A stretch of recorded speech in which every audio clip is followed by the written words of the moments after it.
Bam. This is Dan McLaughlin. You're watching the Break It Down show.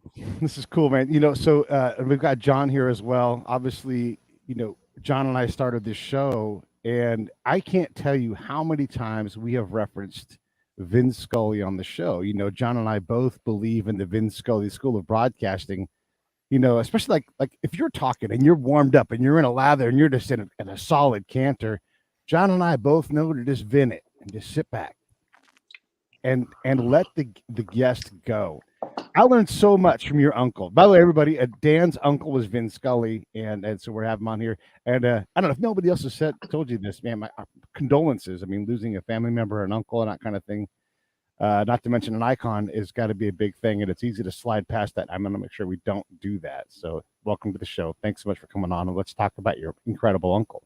Thanks. Yeah, no, I mean it is sort of surreal, dealing with that in public at the same time that that there's obviously kind of the whole city of LA and the whole baseball world is talking about him and his legacy, or particularly was last week anyway. Um, but you know, but as Sparky Anderson used to say, Babe Ruth died and the game went on, right? So Vin would be the first to tell you that there's still a lot of Dodger baseball to be played this year. So, uh, uh, but I mean, I think his place in the game's history is fairly secure. I mean, I know there are those who would quibble with considering him the greatest of all the baseball broadcasters, and obviously I'm not impartial on that question.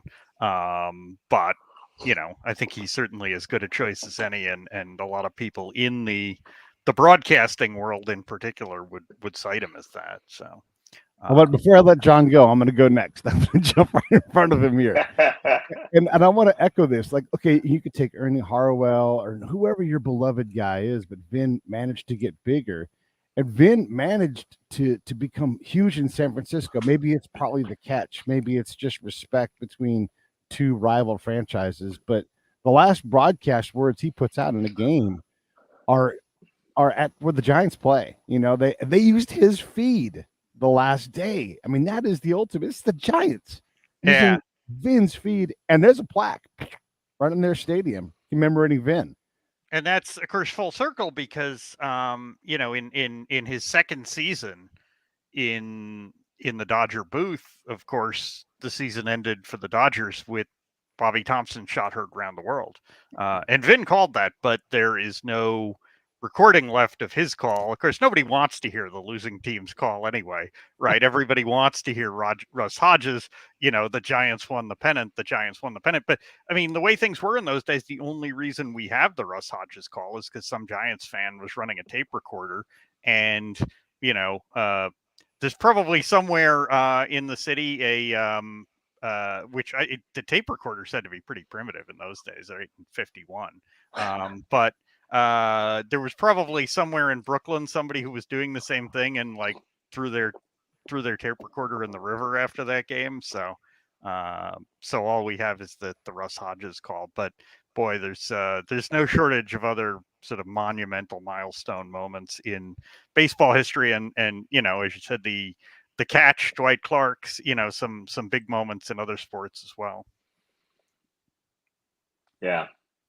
Well, another commitment is going to have me beating a hasty retreat. But before I go, I wanted to echo Pete's condolences. I mean, we're fans of your work and your many appearances on our show. So we thank you for that. And just in case anybody's listening who doesn't know that you've been on the show several times for your own work, then they should go back and listen to those episodes. But in this case, we're talking about your Uncle Vin. I would say America's Uncle Vin, but certainly your Uncle Vin. And Pete asked me to recount the story that I'm sure, just like a million other people, I have a Vin Scully story that means a great deal to me that he probably wouldn't even remember. It's just a moment in his grand life. But there a couple of things. First, I need to proclaim that I am a lifelong Giants fan. And as a lifelong Giants fan, there are three things that I know about the Dodgers organization. And neither and none of those three things are screw the Dodgers. But the first is that, you know, when you have a rivalry like the one between the Giants and the Dodgers, that brings out the best in baseball teams. And so, you know, more than anything else, I'm thankful for the Dodgers. The second is that the Dodgers organization is top notch in baseball.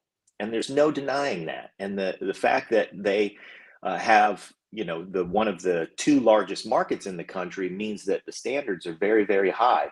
And so for Vin Scully to have commanded his position there really speaks to the fact that he was the great.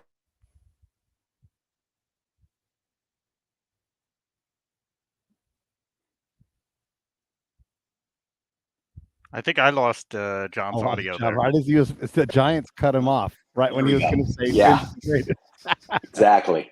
So, but the thing that was memorable about our meeting was that we got to spend some time in the Vin Scully suite, which is the press box at Dodger Stadium. And, you know, if you're so resistant as a Giants fan to my saying that the Dodgers are one of the great organizations in baseball, one need only to see that they had the foresight to pay tribute by calling the press box the Vin Scully suite long before he retired or passed on. So, you know, we got to celebrate him while he was alive. And Pete and I were there for a few years ago for a playoff game against the Pirates.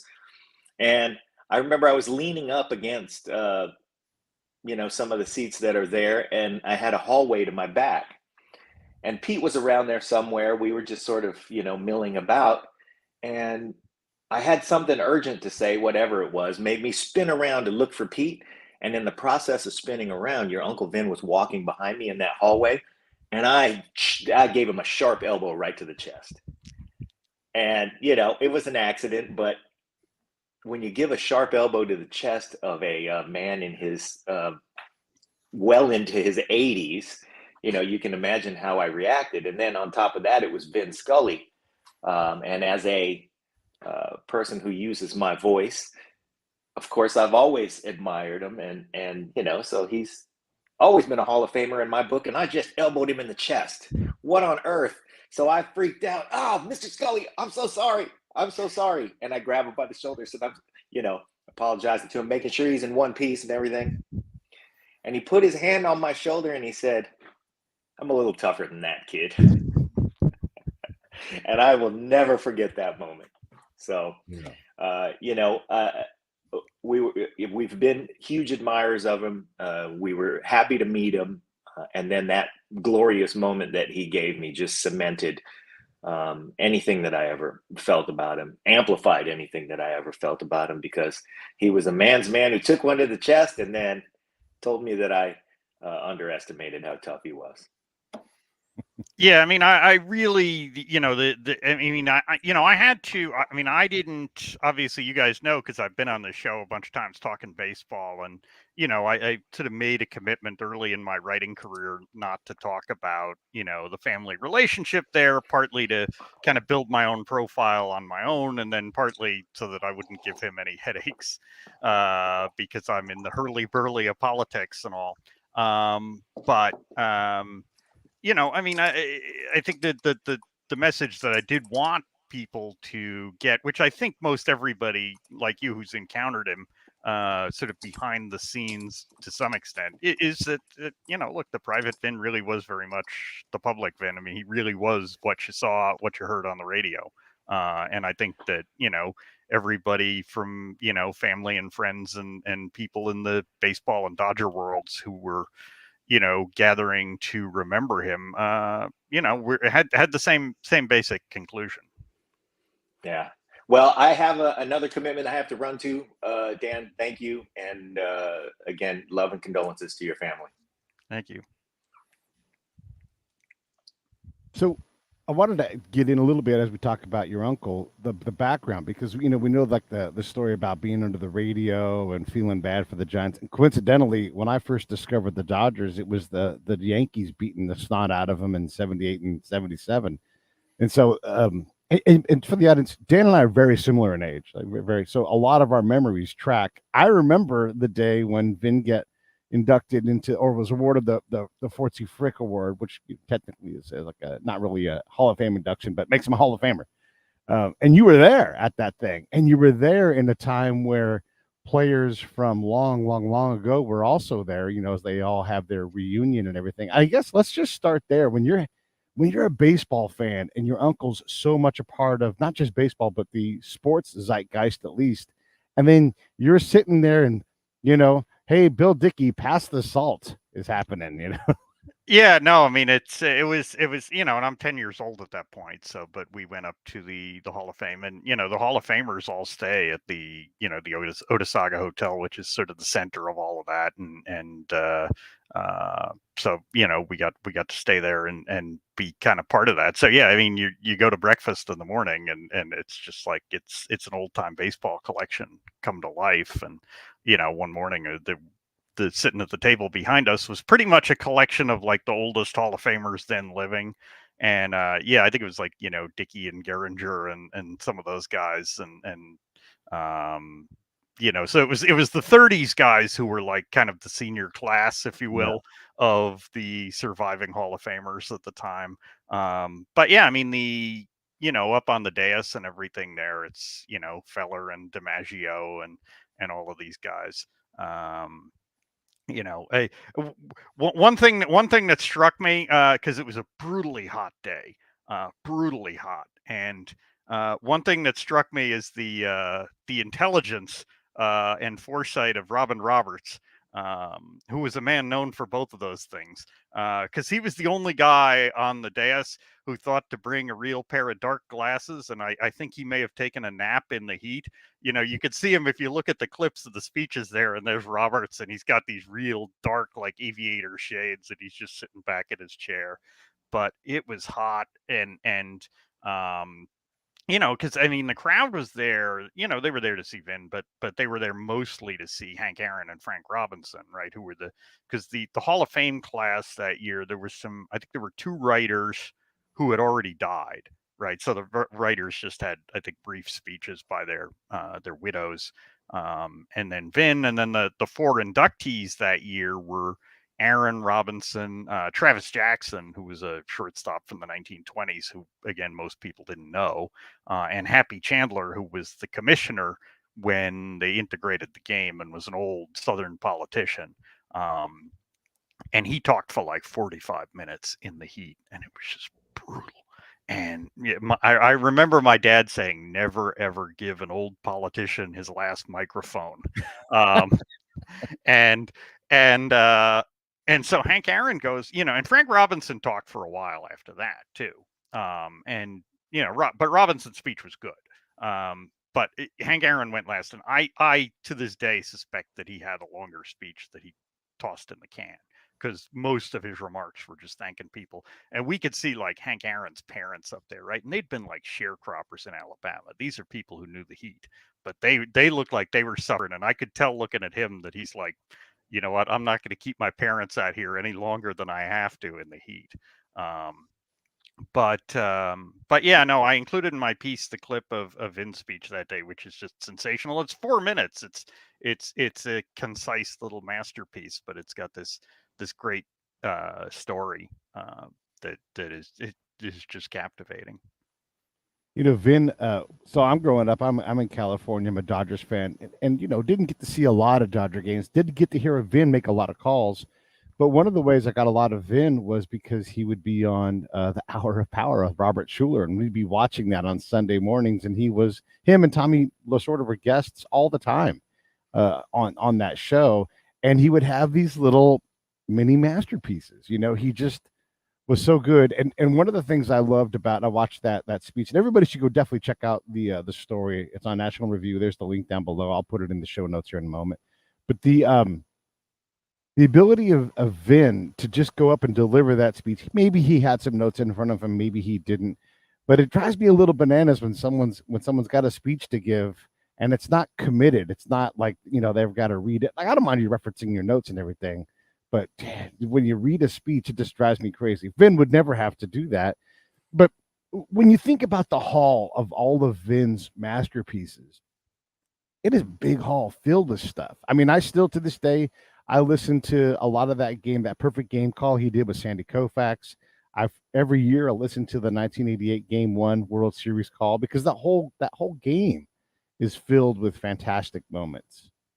Yeah, and I mean, Game 6 in the '86 World Series obviously is probably the one I've gone back to the most for obvious reasons as a Mets fan. Yeah. I feel like I now no longer have to really explain to people why, as a New Yorker, I didn't grow up as a Yankees fan. I mean, when the Dodgers went west, and in the '50s, obviously you couldn't keep rooting for a team halfway across the country. So I mean, my mom became a Mets fan, and my dad, who was a Yankees fan, converted when they got married. So we grew up as Mets fans because you just couldn't in my house be a Yankees fan. But yeah, I mean, there's so many of those. I mean, Don Larson's perfect game. Um, you know, I mean, there's the Hank Aaron's 715th.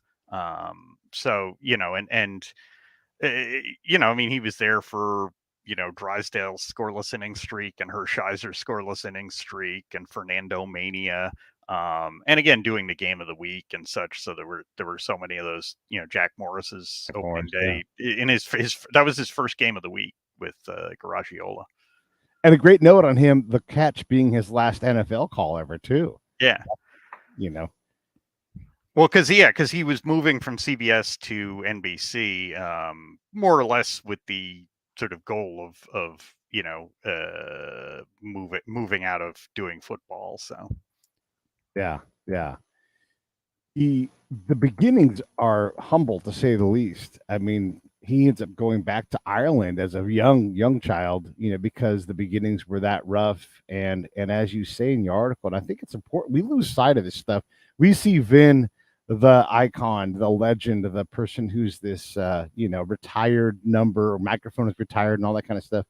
But you don't realize how humble the beginnings are and how much a part of the 20th century growth and development of America that Vin represents. right. I mean, my grandparents were immigrants, and my grandfather was Vin's stepfather because Vin's father died when he was like 3 or 4, and so yeah, my grandmother took him back to Ireland for a few months, and it was the Depression. I mean, she remarried my grandfather, who was a sailor, who had he had joined the British Navy in World War One. So they were they were certainly and not only were they immigrants and sort of the whole American immigrant experience in Washington Heights, which was not certainly a well-off area, then as now largely full of working class immigrants. Yeah. I mean, I think that I mean, I think that was something Vin had in common with Manny Ramirez and Rod Carew, both of whom were from the same neighborhood but in very different eras um, of that area of the city. But um, I think if you go back to that period in the '30s, I mean, baseball on TV was essentially unknown, right? I mean, they were just starting to experiment with it at the end of the '30s, and then obviously TV kind of didn't really become a thing until after the Second World War because they couldn't manufacture the TVs because they needed all the parts for the war, that kind of thing. You talk about supply chain issues now, right? During the war, there were all these things you just couldn't put into anything because they were needed for the war effort. But not only was radio brand new and television essentially unknown, but obviously night baseball, West Coast, the idea of broadcasting baseball on the West Coast would have been completely unknown. And so there is that. As I said in my piece, it's really is. it's the American story, right? The immigrant story, the story of upward mobility, the East Coast to West Coast in the in the boom years of California in the middle of the century. And so he got to be there, have a front row seat to all of that. He did, and he described it like nobody else. I mean, just his ability to, whatever that profession has become, and I'm not saying it's bad or anything like that at all. It is not what Vin did, and a lot of his peers did the same kind of thing. They could fill time. Charlie Steiner tells that funny story where like Vince starts to tell a story and baseball waits for him to complete. It's like, you're not supposed to start a story with two outs and two strikes, but baseball waits when Vin says so. So we've lost a little bit of that descriptive magic, and partly because the game's become a TV game. But going all the way back to Vin's beginnings, he's got to be one of the very, very few people as a kid who had the dream of becoming a baseball announcer, and like I said, they wouldn't have even thought about TV when he was 10 years old, being a staple for baseball. I mean, this world that he's in now, Rachel Robinson is still alive. I mean, yeah, and Joan Hodges too, Gil Hodges' widow, because she was there, I think, when they inducted her husband this summer in the right. Hall. Yeah. That's right. So there's I think I'm not sure, but I think Carl Erskine might be the only one of that Dodger team left, because I know Don Newcomb died about a year or two ago. Yeah. But as often happens with those things, the last few survivors are often the widows. So, right. Yeah. I mean, who were the last American founding generation, right? Was like the widows of Hamilton and Madison. So it's the same thing. But yeah, no, I mean, and it was a long journey. And Vin would often when the subject of the Second World War came up, I mean, he would say, well, I didn't really get to do anything, which is sort of literally true. But I mean, he joined the Navy in 44. Nobody knew how long the war was going to be. Right. He also there's these great moments where like history collides, where he plays in the same game as George Bush the Elder. He calls you, and this is all from your piece. He calls a home run by someone who was a classmate, because Vin started in the game professionally so young, and we've lost track of how great and incredible Red Barber was, and how influential he was on a lot of careers, but specifically Vin's. Oh yeah, no, and he was. I mean, he always credited Red as his mentor, and I mean, that was a good deal. Why? Because I think they hired him actually to replace Ernie Harwell in the Dodger booth, and Red being impressed with Vin's talent, thought it was a great idea to bring along a kid. I mean, he was 22 years old, right? Who would get not just a Major League Baseball, but a big market Major League Baseball broadcasting job at that age. But Red took him under his wing and kind of tried to teach him everything he could. And obviously they developed their own styles, but there was definitely a stamp of Red on him, that he always acknowledged.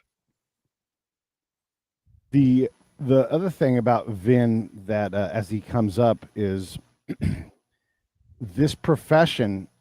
Okay, so yes, you're going to call games on radio, but calling a football game in 1951, that's not going to pay you much money.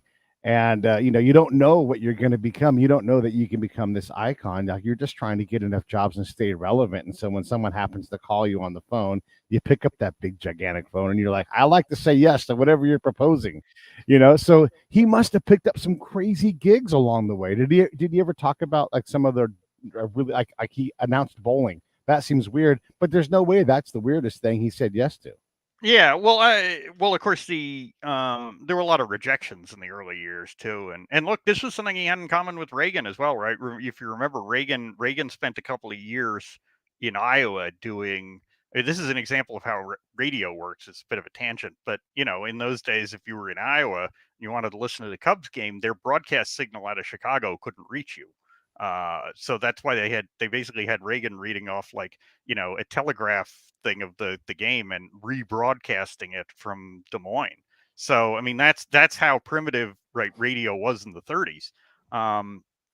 But I mean the big story that I mean, again, I recounted this in my piece that was sort of pivotal, is that they had Red Barber hosted College Football Roundup on the CBS radio network, and they would go to people across the country at all different games, right? So they had, I think Vin actually substituted for Ernie Harwell again. It was like a Maryland BU game at Fenway Park, and he gets there to broadcast the game, and obviously again he's a kid, right? They don't know who he is, and they're like, yeah, we don't have room for you in the broadcast booth. They stuck him on the roof, and it was like snowing. It was bitter. He didn't even have a jacket, but he was a professional, and he was hungry, and he just did the game, and it turned out his good luck was that the game was a good one. It was a close one. Most of the other games around the country were not, so Red was going back to him a lot, and only found out later the conditions that he was broadcasting under because he hadn't complained about it. Which is, there's that. It's one of those stories that you kind of try to tell your kids because it's a great lesson for if you're a young person coming up in the world. Like, you get a crummy assignment, you do your best about it, you don't complain, and people will be impressed with you if you do that. Yeah, yeah. There's a lot to be said for that. The other thing is his generation, that he grew up in. I mean, he really, and I imagine at some point he had some like, I never got a chance to really serve, right? Because the war was closing down. He was willing to go. He didn't get to go, and that often hits a guy where like, I didn't measure up, I didn't stand up, these kind of things. And then like we had a guy Chet Roan on the show. He went to the Battle of the Bulge in a half track with not nearly enough cold weather gear. I mean, and this is just a few years after that Vin's on the roof of Fenway, and so there's no way he's going to complain about that because he must know 100 dudes that he's met along the way are like, oh my God, I thought I was going to die. I was so cold and I survived. So he's never going to make a peep about being uncomfortable when he's doing this great job. Right. I mean, and I think the guys of that generation had that sense. I mean, Yogi Berra used to talk about like, because he was at D-Day, and you'd be like, oh, you're D-Day, but he's like, I was in a rocket boat offshore. I thought it was the most exciting thing I ever saw. Like, this is a great spectacle. I was 18. What did I know, right? Like, Yeah. So I mean, but on the other hand, they got a certain perspective from that. I mean, Warren Spahn used to talk about that because he got like a Bronze Star. I think Warren Spahn actually once filed a successful lawsuit against a biographer that said that he had won, I think it was like a Silver Star or something, basically that like told a story that made Spahn sound like more of a hero than he was, and he sued them. But Spahn always used to say, he's like, he's like, look, he's like, I was like sleeping under a half track to keep warm, like, in range of German artillery. He's like, Willie Mays doesn't scare me. Yeah, it's true. I say something very similar, like COVID or whatever, right? Not that COVID's not dangerous and scary, and people didn't die, but I'm not going to be afraid of it. I've been hit by a tank, one of our own. Like there's just like a level of fear. You see a tank driving head on towards you in your shitty little van. It changes your perspective on what is scary, and I guess that goes again back to this stuff. He talks about Henry Aaron at the induction about his folks being sharecroppers. He is intimately aware of what Jackie and Rachel Robinson had to go through, as they helped to integrate baseball. He saw all this stuff. He lived it, and he was a big part of it. And I think in a lot of ways, when Henry hits the home run that breaks Babe Ruth's record, there was a lot of tension before that. And he just says it, here in the Deep South. Wow, this just happened. And so Vin does have this, while staying, pretty much apolitical. He is illustrating this outside of the game, right? Like he could bring these outside elements in.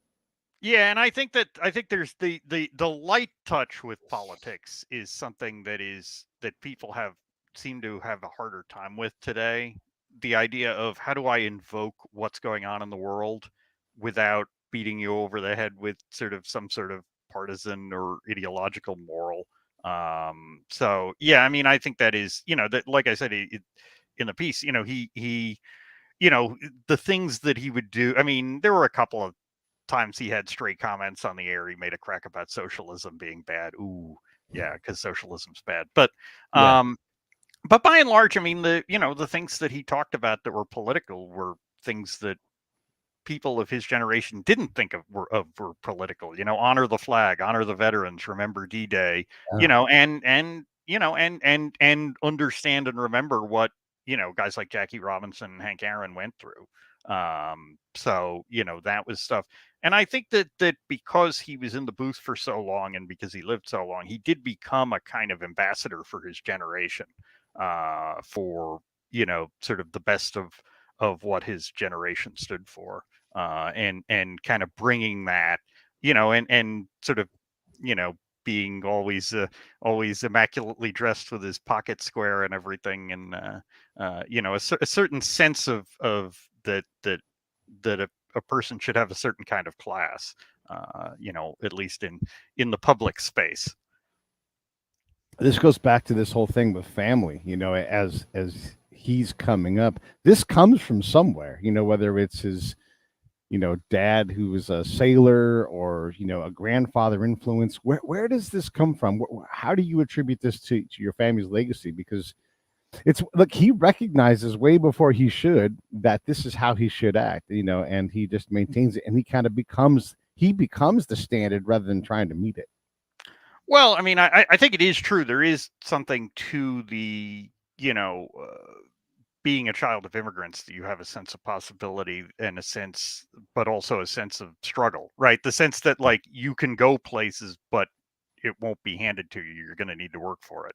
But I mean, I would say within my own family, I mean, I think my grandmother obviously was a very strong personality, and imprinted a lot of that, on him and on us growing up. So Yeah.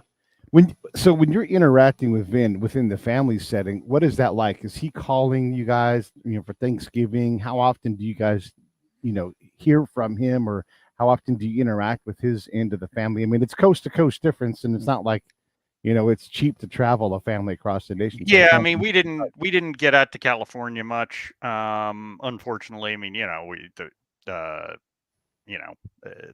were a bunch of us, and uh, we were not, my dad was a cop, and but so most of my experiences, growing up, were more, Vin comes to town, because he was doing, he was in New York for the Dodgers, or for the game of the week, and that sort of thing. So, yeah, um, we mostly saw him at that, and calling on the phone, and as I said, getting a phone call from him was always, an experience, because even if he was talking to my mother in the kitchen and I was sitting, in the living room, you could hear his voice loud and clear, coming right out of the phone. So yeah.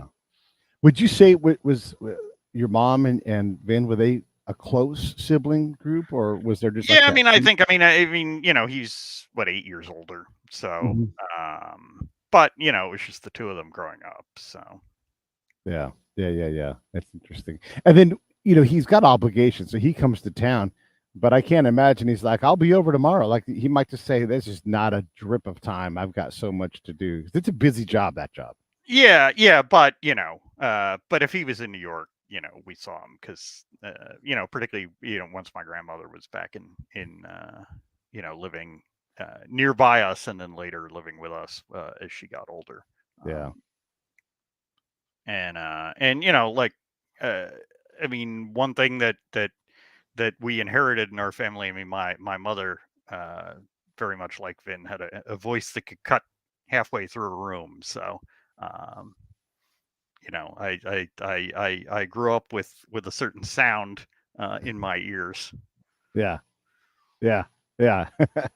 When you guys did go to California, 'cause these are the things that no one else is going to talk about, so we got to bring it up. Like, I have family that lived down in LA, and we would go down, and I would sleep on the couch. It's a Mormon family, right? So there's kids everywhere, and so you got your spot where you got to lay down. You guys, same kind of thing, or did you stay in hotels, or how did you Well, staff I don't want to get into too much of the kind of personal, Okay, that's fine. family stuff that isn't mine to tell. But, Yeah.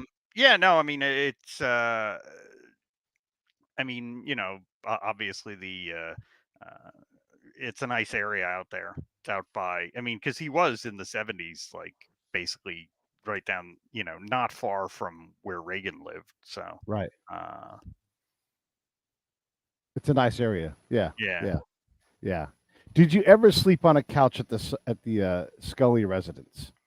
Yeah, I'm not. Like I said, I'm just not going to Okay. get into the All right, that's fine. that level of family detail. You're So I you're kind you're of want fine. to. Okay, let me ask you this. This is a little higher level, but kind of on point with that thing.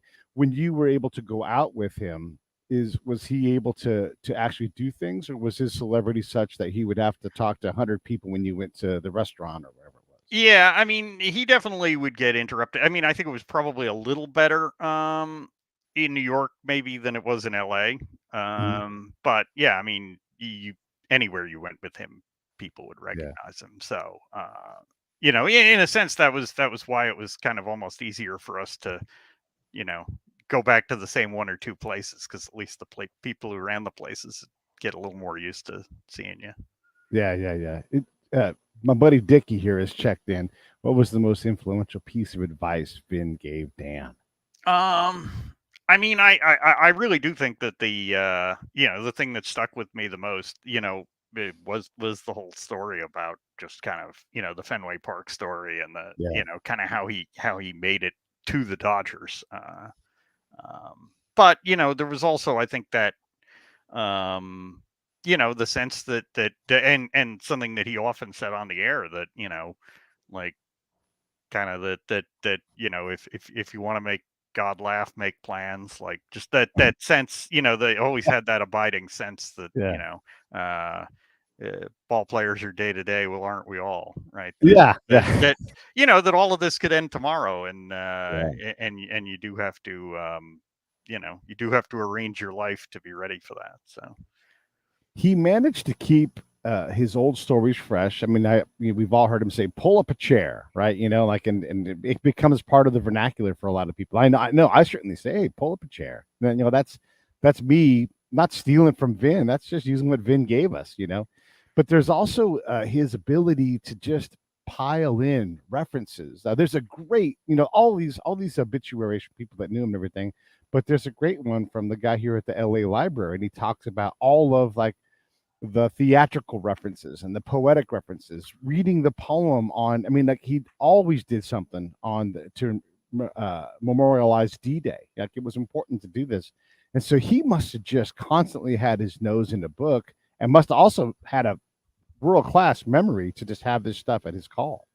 yeah, and there's an art to knowing which stories, knowing how not to beat a story to death. You tell a story once a year, kind of thing, Yeah, and it sounds fresh. You tell it 6 times a year. Uh, I used to say, listen to Tim McCarver. There were like one or two stories about Bob Gibson that he would tell like 8 times a year. You'd be like, okay, Tim, yeah, we know yeah. this one. But and McCarver was a wonderful broadcaster at times, but there were things that he did that drove me up the wall. But yeah, I mean, and look, part of that is just a natural gift. And part of it is, yeah, spending well all the time you spend in hotel rooms, on the road, and on airplanes, and there's a lot of travel involved, a lot of travel, and a lot of solo travel. Really, I mean, you're sort of, particularly if you're doing what he did, which is often, you know, jumping off the Dodger go around to go do the game of the week and then come back. So, Yeah, um, yeah. When they first announced that Joe Davis was going to take over and do fill in, and it's really not fair to say fill in, because the Dodgers are so incredible with their broadcast teams. I mean, they probably have 40 people that are in some way covering Dodger games on almost every night. I mean, Nomar Garcia, Power, Hershiser, Jamie Jarrett, on and on and on and on. There are so many people that do this thing. Uh, but they managed that very difficult transition in a way that was fantastic. They picked a great guy in Joe, and it wasn't a hard pick, but he wasn't the name that he is now. Even just a few years later, he's really catapulted, and now he's taking over for even more people. What are your thoughts on Vin's ability to, you know, you know, let Joe be Joe? well, I think that too is something that probably he learned from Red, right? But because there was a time when you would have said, "Oh boy, how can anybody fill Red Barber's shoes in the catbird seat," as he called it, right? And Yeah. But yeah, I mean, I think the Dodgers did have at least the benefit of having a long time to gradually work, from going back to the 80s and 90s when, when Vin was out for a few, every weekend for the game of the week to, as he sort of gradually started, in his last decade or so, cutting back on his, first cutting back on trips to the, outside of kind of the division, and then cutting back more of his road games and that sort of thing. So, they had time to gradually build out the rest of the team around him. Uh, but yeah, I mean, the Dodgers have, I mean, they have a multi-layered broadcast team. As you said, I think they were the first. I think they were probably the first team that had a Spanish language broadcasting team, for example, which I think goes all the way back to when they first got to LA, right? Because the Yeah. Heron, I think he was hired 58 or 59, something like that. Yeah. I mean, legitimately now at this point, and he's retiring this year, but a run comparable to Vin's, just forever. Maybe it's 8 years difference in the start and 6 years difference on the Yeah, back six end, years. Yeah. Yeah. So it's a 65-year career. Okay. Pretty good. Which brings me to another point. Joe Davis is young enough because he was hired in his early 30s. Heck, he might have been 29 even. That at some point here in the not too distant future, but far enough down the road, but we're going to get to 100 years from Red Barber to Vin Scully and quite possibly to Joe Davis. Three it's primary races, well, right? I think there's no question that the Dodgers, and this is somehow an ethos that survived through some bad ownership, but have maintained a certain level of. When you hear the phrase Dodger family, I think it doesn't ring maybe it rings a little truer than it does with some other baseball organizations. I think they have, going back to the O'Malleys, Yeah. been able to foster a sense of that in the organization that that you certainly don't get that with even some of the other very prominent organizations. You don't think of that, say, with the Yankees. For example, I mean, the Yankees are sort of a little more of a machine. Yeah. Um, But I mean, they do have their Phil Rizzutos and their Yogi Berras and these oh yeah, people. yeah. Well, I mean, Even the any good franchise, unless you're like the Marlins, has people who have Yeah. have set down roots. And to be fair, Yogi did break up with the Yankees for a while. They tend to have these stretches where, yeah, there's a need for some healing. Mike Piazza, I guess, is also broken up with the Dodgers. So there is some of that stuff. Yeah, I mean, Piazza certainly is a guy that we see as, we in New York see as a real Met, notwithstanding the depths of his Dodger roots.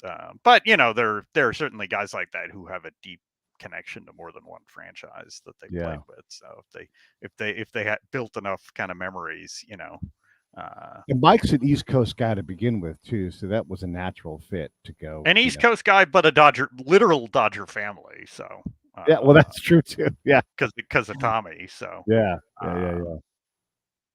When you think about your uncle, just as an uncle, not as this icon, and we lose him at 94. I mean, obviously he had a long, fulfilled life, and that kind of loss is probably easier than some of the tragedy that's been in your guys' family.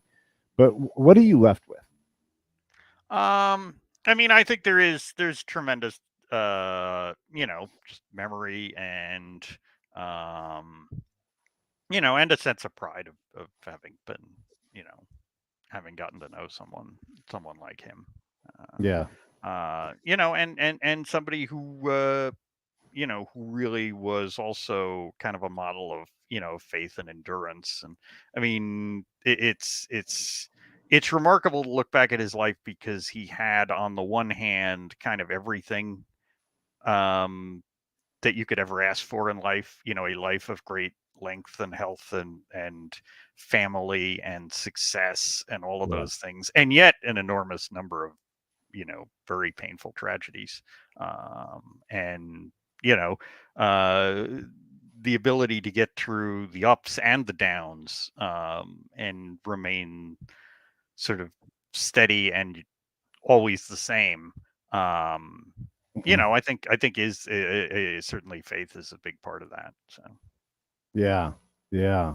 It's interesting the contact that ALS and good job by MLB for stepping up with the ALS battle and and really giving a name and a voice to these folks. But Vin's life kind of begins, and there's Lou Gehrig at the beginning of this thing, and then all the way through to his wife having ALS. It's an interesting parallel. Did he have any thoughts on ALS at all that you'd want to share? I mean, other than just other than just sort of the importance of people, continuing to. I mean, yeah, obviously baseball. There's no, um, disease that has a more deep baseball connection than one that's literally named after one of the greatest ball players of all time in Right. popular parlance. But yeah, I mean that certainly was something that was close to his heart. Yeah, yeah. Well, I really enjoyed the piece, and I think it's important that we like. It's kind of funny. I didn't see it get picked up anywhere, and here you are, like you're this very well known writer, and we heard from Charlie Steiner, we heard from all these people and everything, but I was a little surprised that your article wasn't more notable. Do you think that's tied to the fact that there is a political connection to your work? Yeah, I mean, I mean, I got great feedback on the piece from people in sort of the world of, the kind of folks who read National Review anyway. Mhm. So, but, um, I don't need it to be in lights. I felt like it was something that was important to share with my readers, which with the people Right. who've been reading me for a long time, and Yeah. I did put a good deal of effort into. I mean, I sat up all night and finished the piece at like 3:30 in the morning, but I put a lot of effort into trying to give people a little bit of a window into you know into him personally that maybe you wouldn't get from somebody who doesn't have that connection without kind of sort of giving away too much of Right. things within our family that are not mine to give. So Yeah. And it really is I fantastic. You guys should definitely go check it out. Let me put the link up here again. I'll do that right now. Keep talking, Dan. Sorry, I'm going to look for this link real fast. Where's that link but at? I mean, the other thing I would just say is, like as a family, uh there's a lot of grandchildren, there's great grandchildren, so there's what else besides memory do you leave behind? Is that's one, and family is the other. So Right. Right. and uh there's a great family legacy there as well. When someone goes, you often recall with a lot more clarity. It's like a magical recall almost. The last time you had an engagement with Vin, whether it was on the phone or anything else. You don't have to get into the details of it, but do you recall that time? And did you guys have much interaction? I mean, as adults and professionals and kids and everything else, and his busy schedule. Did you remember the last time you had a chance to chat with him? Yeah. I mean, obviously we hadn't been out there since before COVID. As happens with such things. Yeah. But I mean, I think the last year or two was hard. But I mean, look, if you, I mean, those of you who are Dodger fans know that until I guess a couple of months ago, Finn was actually active on social media, hopping on, when he felt up to telling a story on Twitter or Instagram. So Yeah, yeah, he definitely did that. All right. So, unless you want to talk about Vin a little more, I wanted to just talk a little bit more about baseball as we close out. Any final thoughts on your piece, on your uncle, on any of those things at all? No, I mean, I think I've covered what we needed to cover, and hope folks who haven't read it will and are watching the show will read it. We're having a great baseball season, so it's and those of us who are Mets fans and Dodger fans may have a great collision coming in October, I hope perhaps. so. Yeah. It's I think in a certain sense both teams are better than they have any right to be. Uh huh. we'll see. We are all day today. We'll see how healthy the pitching staffs are in October, because that's going to be. I know the Dodgers are taking it on the chin right now with Bueller not returning this season, and I can only hope that the Mets can keep the big horses healthy. So yeah, and it's worry with DeGrom, right? He's actually probably an even better version of Brett Saberhagen, where you're like, gosh, you're so good, but you just are not built for long-term baseball health, right? Well, I think, although he's been healthy until the last year or two, but I almost feel like in many ways it reminds me of Pedro Martinez in the sense that, like, it's almost like flying too close to the sun. At a certain point, you get to be too good as a pitcher for your body Yeah, to handle yeah, it. yeah. That's the only way I can describe it. It's like he's Kerry Wood he's was like just too that. good. Yeah, Kerry Wood was like that. He was like, whatever he did, his body just couldn't withstand it. Yeah, well, it Wood and Wood and Pryor, they broke down when they were very young too. I mean, whereas this is more like, and I think Kershaw too, to a certain extent. He just, the wheels started coming off after reaching the pinnacle Oh, there for was a few a years. point. He was like breaking records for like the most shutouts and domination and everything, and then bam, it stopped being that. And he's still great, right? But he can't stay healthy for the whole season. Yeah, it's still wonderful those nights when you see, the curveball snapping, and the old Kershaw is back, because we've seen that a few times the last year or two, but just doesn't it? You go to the well and it's not always there anymore. So right, or you go to the well and there's a price to pay, and that SI joint says nope. Like today, I grabbed my laptop and I had to bend over quietly because I tried to let my girlfriend sleep. And I did that, and at that quietness, there was a cost, and my back is all jacked up, and it can be anything. I was reading on MLB.com how the Mets can possibly put away the division this month, and that seems like Met craziness because the Braves are really good, and they're playing head to head right now. Even if they split, I would never say, "Oh, the Mets have it wrapped up," just because they're 5 games ahead at the moment. Right now, at the moment, they're 4 games ahead, but. Are you worried about the Braves? Well, they're not going to put it away being 4 games ahead, but with back-to-back series against Atlanta, I mean, this road trip going to Atlanta and Philly and then going to the Bronx, and then I forget exactly when, but they are at some point, I think before the end of the month, facing the Dodgers too. So I think if they were to roll through this road trip, and certainly they got crushed last night. Carrasco just got absolutely torn to pieces, and you got Luis Guillorme going down for maybe a month. But look, I mean, if you rolled through this road trip and you win, 5 out of the next 6 or something, then you could be in a position where you're really feeling very comfortable about icing the division. But it is the Mets. We've been through some bad Septembers. I think like 07 and 08 are a lingering horror show. And the sort of the weird stretch run in 99.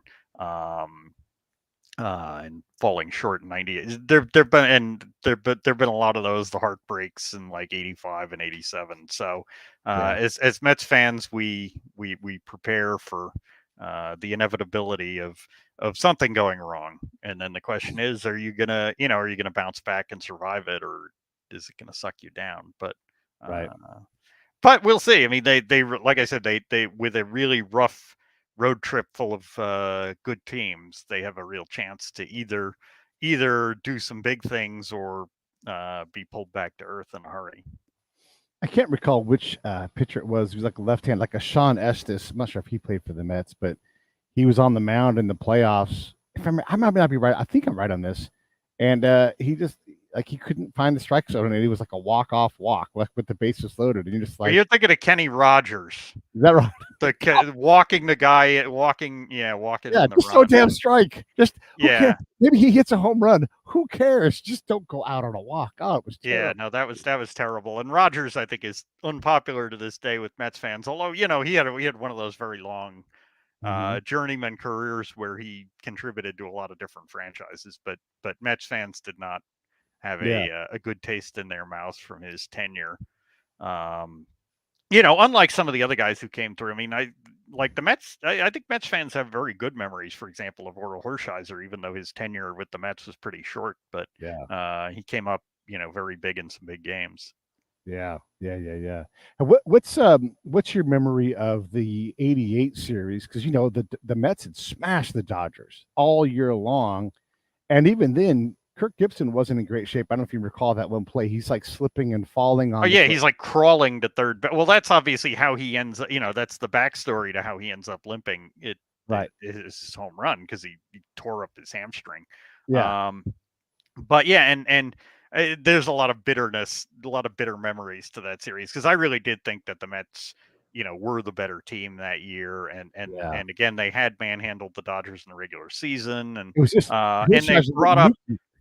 And they brought up Greg Jeffries down the stretch, which I guess some people felt that upset the chemistry of the team, but the Mets chemistry in those Mets is maybe even a bad word to use for what was going on in that clubhouse. But Jeffries absolutely smacked the tar out of the ball. And actually the thing that, as much as anything, what killed the Mets in that series, I mean, the really backbreaking moment was Mike Scioscia's home run off of Dwight Gooden. But what killed the Mets in that series was Jay Howell getting caught with the pine tar because they were beating him up, and that forced Tommy to use Hershiser as his closer. That and there were a lot of things. I mean, David Cohn giving kind of locker room material before Game 2, and Ron Darling just coming out with absolutely nothing in the tank in Game 7. So and Darling had often been a bit, people thought of him as a big game pitcher. He'd come up big in the playoffs in '86, and I think he'd pitch well in his first start there. But so there was a lot that went into losing that series. But that was the tough one. That was one of the really tough ones. Yeah, and we got to look at the fact that Hershiser was just nuclear still. I mean, I know his streak is the 58 innings, but he held the Mets quiet, I think, for another 7 or 8, something like that. It was ridiculous. And I think it might have even been into the 9th inning, and then Gary Carter went deep off him. And Carter had been Carter had such a painful season because he got to in April, he gets to 299 home runs. And so everybody was like, oh, Gary Carter's going to hit his 300th home run. And he goes like 3 months without hitting a home run. It was just awful. Carter was such a horse in his prime, but his body broke down in a hurry between like 85 when, because he comes to the Mets in 85 and he's still the same hitter he was in Montreal, but his arm was shot. And then he starts kind of breaking down as a hitter. His knees go, and it was just really painful to watch him. His steps down from 85 to 86, 87 to 88 to 89 when he hit under 200. So, and he was just, Carter was just, he had this sincerity. He was busting his tail out there. He was giving you everything he had, and he just didn't have anything. Yeah. Yeah, you're right. I remember the decline for Carter, and it's like so many guys, is really fast. Your memory is correct too. I just checked that game 1. He took a shutout into the 9th inning. So you look at that streak of 58 plus another 8. That is a remarkable stretch. I think one of the games too might have been that one. No, it was one of the games. I think he had like 3 hits and out hit the Mets by himself and just shut him down and throttled him. It's hard to beat any player. It's like trying to beat Bumgarner back when he was magical. It's like, oh, this guy's going to crush a home run and strike everybody out, and I feel like in some ways, I mean, the most dominating pitcher I ever saw at his peak, like the most absolutely unhittable, was Bruce Sutter, like with the Cubs when he first was using his split finger fastball. Okay, But that being said, I will say, in a way, there's almost nothing more helpless than facing a guy with like the really good like sinker that's just beating like Hershiser or like Mariano Rivera at is because the guys who strike everybody out, often you have that sense that like, okay, you just need one guy to get a good solid contact and you get something over the fence. But you know, with those guys with the sinker where it's just over and over, it's just beating it. I mean, I know Mariano's is a cutter, not a sinker, but it worked like a sinker. And you just feel like what are you gonna? The ball it's like the ball weighs 1,000 pounds. Yeah, and when you beat Mariano, like when the Diamondbacks did, it wasn't that they crushed any. It was like, oh, that squirted through. Oh, that, you know, duck snort, you know, like this, like these little small things. The other thing is later on today, the guy that's 59 wins away from 300, Justin Verlander, is going to throw. And I'm all about this. I'm not going to miss out on it. I think he's got a better than 50-50 chance to make 300 wins. What are your thoughts on Verlander? I mean, again, at Verlander's age, who can say? But boy, did nobody predicted Verlander. You know, we'd be in what's August 16th, and he has the best ERA of his career at 39. You know, after the kind of career he has had. You know, can he last that many years longer? I don't know. We'll see. But I mean, I feel like 200 wins is going to be the, you know, sort of the standard where we start talking about great careers at this point. I think Wainwright's going to come up a little short of that, but you know, I think Scherzer and Kershaw are closing in on it.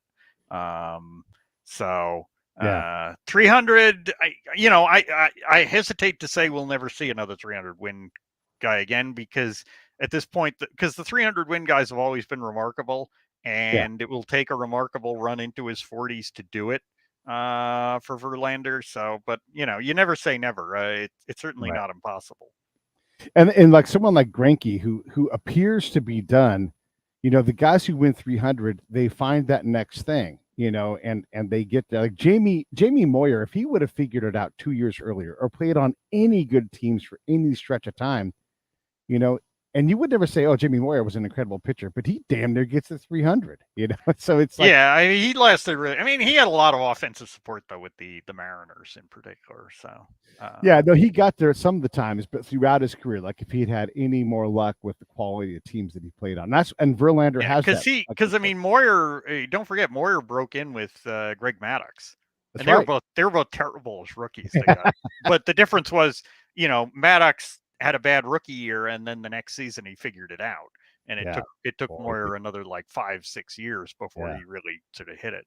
Did Maddux figure it out? Was it 88 when he figured it out? 88. Yeah, it was like him and Hershiser were like incredible that year. Because he had a 5.61 ERA in 87. And I remember he started a game against the Mets where they scored 23 runs. They got like 8 or 10 of them off Maddux, and then they just went. Drew Hall, I think, gave up like 8 runs in the 8th inning or something. So they just absolutely got torched. Meanwhile, I don't think Jamie Moyer figured it out until like he was like 30. You know, like he just kept scratching. Yeah, it was like 1993, 94 around when he finally put it together. Yeah, and when he put it together, he didn't put it together like Greg did and go on like a 7-year, 150 win stretch or something that he did. Yeah.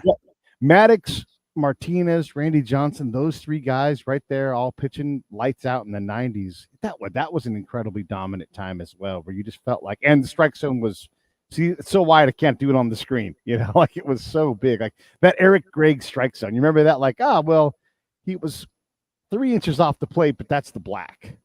It's like so far off the plate. All right. Anything in closing before you wrap this thing up? Well, you know, I think I'd just say, you know, thanks to everybody for watching and reading, and to everybody who has sent along best wishes. Yeah. Definitely go check out all of Dan's work at the National Review. It's awesome. He's super smart. He's been on the show a bunch of times because of that. I appreciate you, Dan. Stand by. I'm going to shut this thing down right now. Hey, thanks for watching the show. I really appreciate it. Right here, you can subscribe. Please do that. It makes the show grow. Hit that notification bell so you know which incredible guest is coming up next. Down below is the PayPal link. You can put a small subscription in. That is an enormous help. All that money goes right back into the show. And then right up over here are the next episodes you should listen to, curated by yours truly. Thank you.